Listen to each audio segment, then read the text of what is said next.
मालिक की दबंगई, पीड़ित महिला के न रहने पर सामान निकालकर फेंका। खबर है यूपी के वाराणसी की, जहां पीड़ित महिला द्वारा चितईपुर थाने पर शिकायत करने के बाद भी नहीं हुई कार्यवाही। प्रदेश सरकार एक तरफ महिला सुरक्षा की बात करती है, तो वहीं पर पीड़ित महिला के साथ हो रहा है अन्याय। वाराणसी पीएम का संसदीय क्षेत्र होने के बावजूद चितईपुर पुलिस नहीं सुन रही महिला की फरियाद, जिसका खामियाजा महिला को 3 दिनों से ही गलियों में रात गुजारना पड़ा।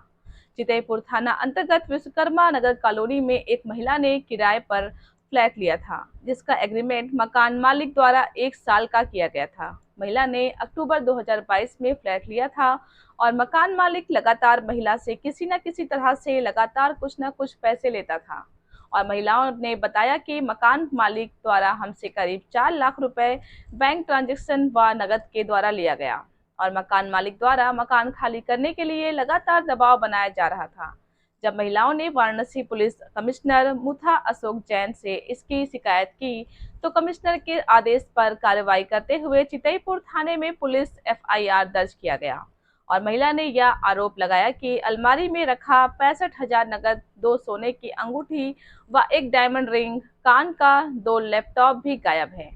देखिए वाराणसी से रविंद्र गुप्ता की रिपोर्ट।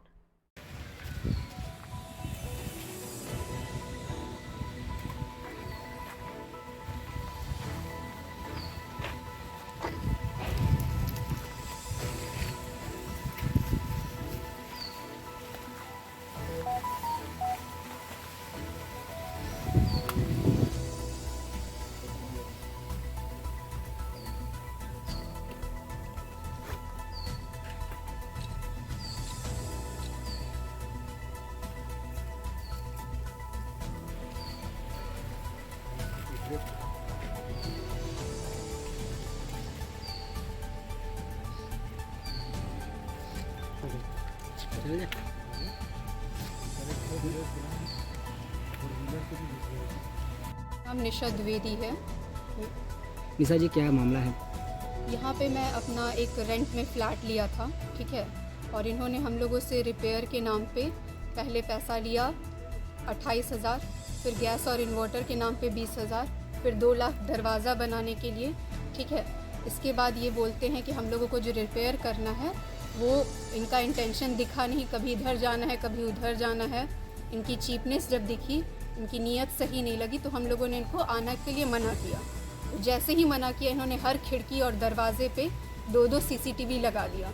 कोई भी सीसीटीवी एंट्रेंस गेट के फोकस में बाहर की तरफ नहीं है, जो भी फोकस है सब हमारे जो भी फ्लैट की तरफ है, ताकि अंदर का पूरा उनको आवाज़ और जो भी देखना है वो सब दिखता रहे और वो उस पर चीप कमेंट्स करते रहे, कभी आते हुए कभी जाते हुए। हर सुबह दोपहर शाम कभी फ़ोन करते, कभी खुद से पहुंच जाते। जब इनको मना किया गया है, इनकी वाइफ से बताया है हमने, तो ये लोग अपने घर से 8-10 लोगों को पहले जनवरी में लेकर घर ऐसे ही सामान पूरा फेंकने के लिए आए थे ये लोग, जबकि हम लोगों का उस समय इनके पास लगभग 2.5 लाख रुपया एडवांस था। और इनसे बात हुई थी कि इलेक्ट्रिसिटी का जो है 20,000 जो जमा है उसमें से वो कट करेंगे। तो इन्होंने उस वक्त पहले कॉल से कंप्लेंट करी। हम लोगों को अच्छे से बात करने के बाद में एक इमेज दिया कि हाँ हम लोग सब सेटल कर रहे हैं बातचीत से, लेकिन जाकर थाने में झूठा कंप्लेंट किया कि हमने इनको रेंट नहीं दिया है, हमने बिजली नहीं काटी दी है, बिजली का इलेक्ट्रिसिटी बिल नहीं दिया। तो बिजली और सारा हम लोगों के घर का इलेक्ट्रिसिटी सारा कुछ और पानी का कनेक्शन सब कट कर दिया। हमने जब कंप्लेंट करी थाने में, तो थाने से कोई कार्रवाई नहीं हुई।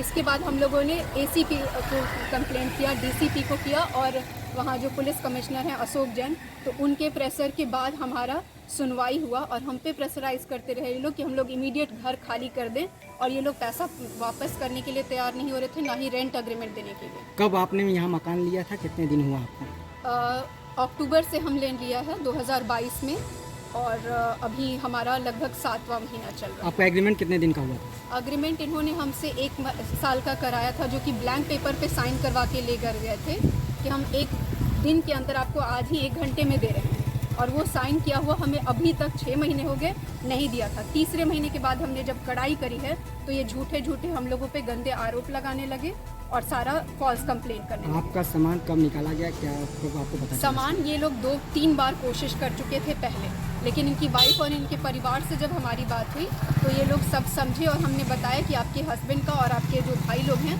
उनका इंटेंशन ख़राब है, इसलिए हम नहीं चाहते हैं कि वो आए।